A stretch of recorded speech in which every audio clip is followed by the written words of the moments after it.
Good morning, Bishop Lynch. Today is Wednesday, March 2nd, 2016. I'm Preston Luz. And I'm Brighton Bonaquisti. And you're watching this week's edition of Across Campus.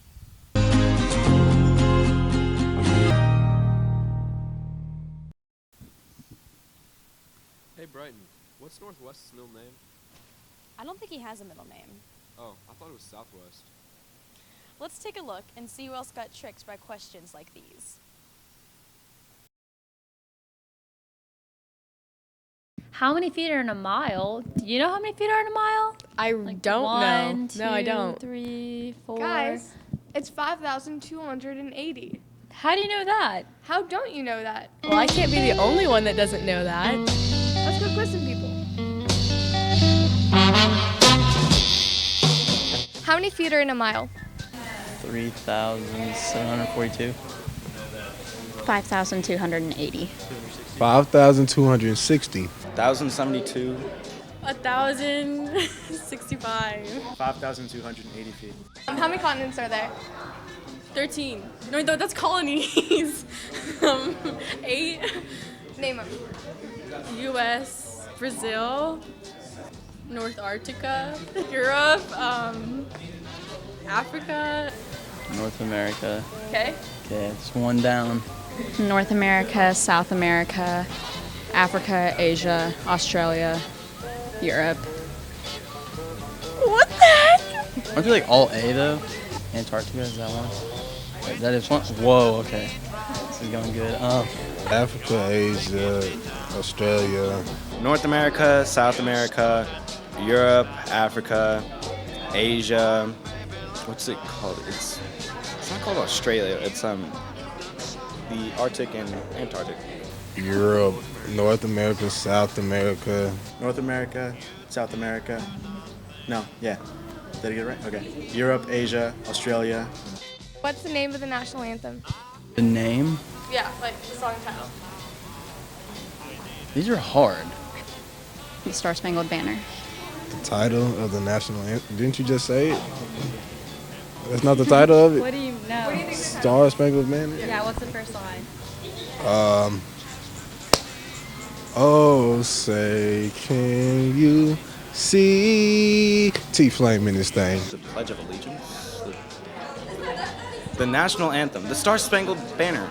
The Star Spangled Banner. What temperature does water boil in Fahrenheit? 210. Oh, goodness.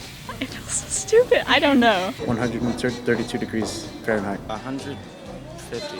36. If you were in Guatemala, which continent would you be on?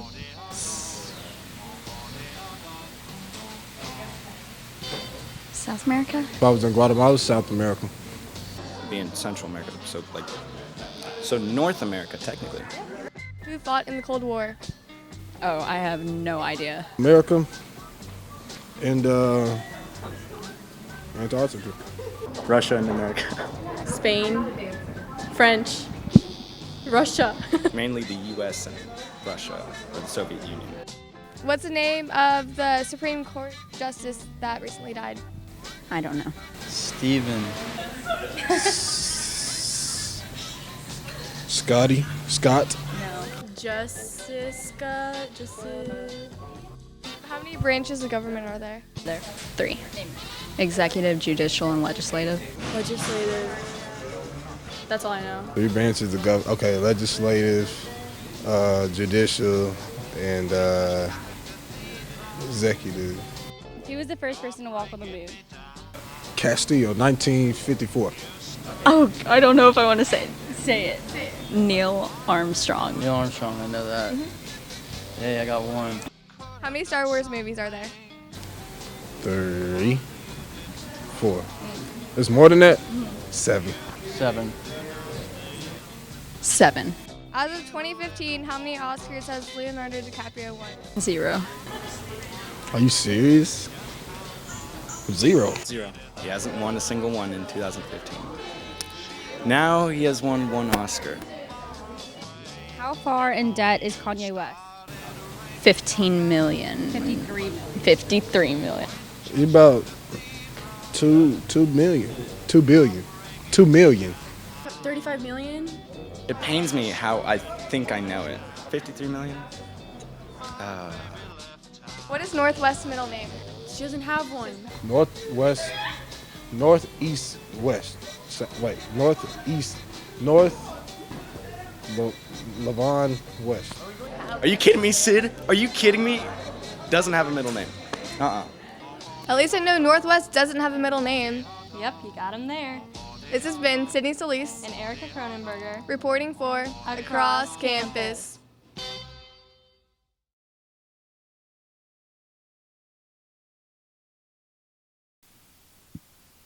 Brighton, where are you going for spring break? I'm going to Europe. Really? I'm having a staycation, but I really can't think of anything to do. Well, I think Abby and Jake have some ideas for us. With spring break starting this weekend, we want to know what everyone's plans are. And if you don't have any plans, luckily we have some ideas to help you make the best of your time off. Let's check it out. All right, what are your plans for spring break? For spring break 2016, I'm going to Hawaii. I'm going to play golf with my family. I'm going to go scuba diving, which is actually one of my bucket lists, which I'm kind of excited for. We'll probably do like a luau. Get some of those going. I'm going snowboarding in Santa Fe. My mom wants me to go prom dress shopping there, like in the old part, to see if we can find any like unique prom dresses, but that's it. I'm going to New York with my sister. I'm going to Costa Rica with the school. We're going to like different parts in Costa Rica, and we're going to a volcanic hot springs and to a sea turtle reserve and ziplining through the rainforest. Probably just relax, have fun, play some sports, and I might go down to Houston. I'm not really sure. Don't have anything planned. So. If you're not going anywhere for spring break, here are a few ideas of what you can do here in Dallas. If you can get your hands on some tickets, be sure to catch some big-name concerts. Rihanna is performing at American Airlines on Sunday, March 6th. Fetty Wap is performing at the House of Blues on Tuesday, March 8th. And Vance Joy is performing at the Verizon Theater on Friday, March 11th. If you're someone that likes to spend their time binge-watching Netflix, you should check out some of their new shows this month. Fuller House, House of Cards Season 4, and Better Call Saul Season 1. If you're a moviegoer, be sure to check out these new releases. Whiskey Tango Foxtrot comes out March 4th, Zootopia comes out March 8th, and 10 Cloverfield Lane comes out March 11th. If you're on a budget, there are always free events going on at Clyde Warren Park, so be sure to check their schedule online. For instance, they offer yoga every Saturday morning at 10. If you're an art fan, be sure to check out the new Jackson Pollock exhibit at the Dallas Museum of Art. We hope everyone has a fun and safe spring break. This has been Abby Souder And Jake Schmieder reporting for Across Campus.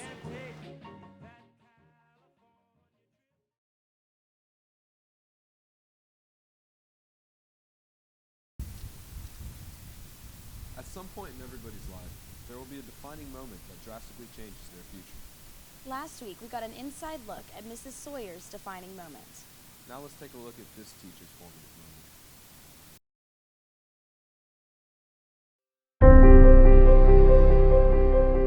For some people, it's the moment you realize there's a better way of doing something. For others, it's being fed up with doing one simple task the way it's always been done. For these teachers, it was the moment they realized being an educator was their calling. Every journey towards excellence begins its momentum with a single formative moment. We're telling 3 stories about 3 influential teachers, all of whom are changing lives throughout the Bishop Lynch community. We are going back in time to hone in on the single formative moment, to hear in their own words how it not only shaped their past, but how it will also shape what's to come.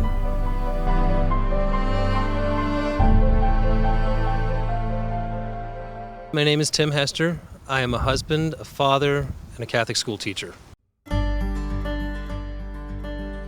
Well, I'm the 14th in a family out of 16 children, so my parents had really long since figured out the parenting thing. And if I wanted to get away with anything, it was never going to happen because they knew exactly what they were doing. But I mean, overall, I was exactly what you'd consider a good kid.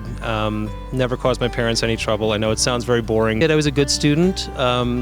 I think the lowest grades I got in grade school were in penmanship, which is ironic because you've seen my writing on the board, and I think that motivated me. I didn't want to have a C in anything, so I just practiced the heck out of it and got really good at it.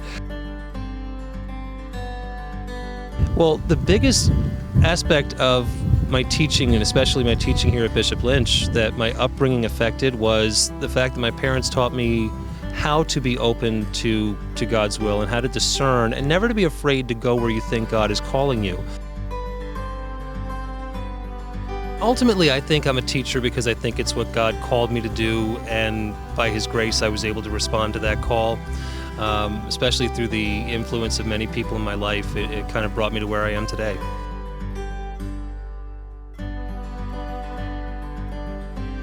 You know, there's a moment that happened when I was a kid, and I still remember it. It was so insignificant in the grand scheme of things, but it really made a big impact on me. I remember I had stayed home sick from school. I think I was in 4th grade or something, and about halfway through the day I started to feel better. And I've always played the piano since I was a little kid. And I remember my mom, saw me practicing, and I said, "Hey, Mom, let me show you how to play the piano." And she said, "Oh, you can't teach me. I'm not coordinated. I can't put my hands together. I wouldn't know what I'm doing." And I sat down, and I guess I was patient enough with her, or I had something about how I was trying to teach her that she kind of looked at me and she said, "You're the first person who's ever been able to actually patiently show me what to do with a musical instrument." And she said, "I think you'd make a good teacher." And I never forgot that, although for a long time I put it out of my mind because it's not what I wanted to do. But I think the biggest thing is really a love of learning and a love of sharing what you know. And that translates into a love of the people that you are sharing it with, and that's going to be very important. The advice I would give is find an area of study outside of the field of education that really interests you. If you look at me, I'm from New York City area, northern New Jersey. I don't belong in Dallas. By nature, I should not be here, and yet I'm totally comfortable here. I feel like this school is a family for me. I love where I am. I love doing what I'm doing. And if I hadn't at least been open to the possibility that, you need to go where you're being called, then I wouldn't be here.